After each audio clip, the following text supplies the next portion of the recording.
सम्राट अशोक की पांचवी रानी का नाम तिष्यरक्षिता था। तिष्यरक्षिता बहुत सुंदर और रूपगर्विता थी। यही कारण है कि आयु के चौथे पायदान पर खड़े अशोक स्वयं को संभाल न सके और बुढ़ापे में उससे शादी ही नहीं की बल्कि उसे पटरानी भी बना दिया।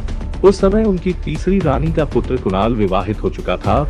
कुणाल बेहद रूपवान था। उसकी सुंदर आकर्षक आंखों के कारण सम्राट अशोक ने हिमालय के सुंदर आंखों वाले पक्षी के नाम पर युवराज का नाम कुणाल रखा था।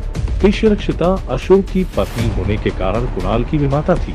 इतिहास के विद्यार्थी जानते होंगे कि तिष्यरक्षिता नाम की ये रानी बहुत कामातुर और विलासी थी। उसने अपनी हवस मिटाने के लिए अपने बेटे कुणाल को ही रूपजाल में फांसना शुरू किया, मगर सुशील स्वभाव के कुणाल ने उसका कलंकित प्रणय निवेदन ठुकरा दिया। इससे तिष्यरक्षिता चोखाई नागिन बन गई और उसने साजिश कर अशोक की ओर से जाली आदेश के जरिए कुणाल की आंखें निकलवा ली। जब इसकी सूचना बीमार अशोक को मिली तो उसे गुप्तवंशी रानी के करतूतों का ज्ञान हुआ।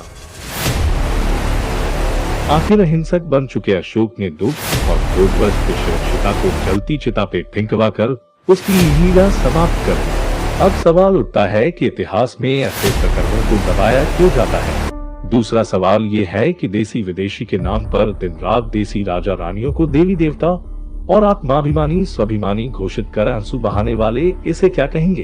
क्या बुरे केवल मुगल थे? क्या जनता के शोषक राजा रानियों का धार्मिक या जातीय आधार पर समर्थन करना देश सेवा है? काबिल भक्तों को ये जरूर बताना चाहिए।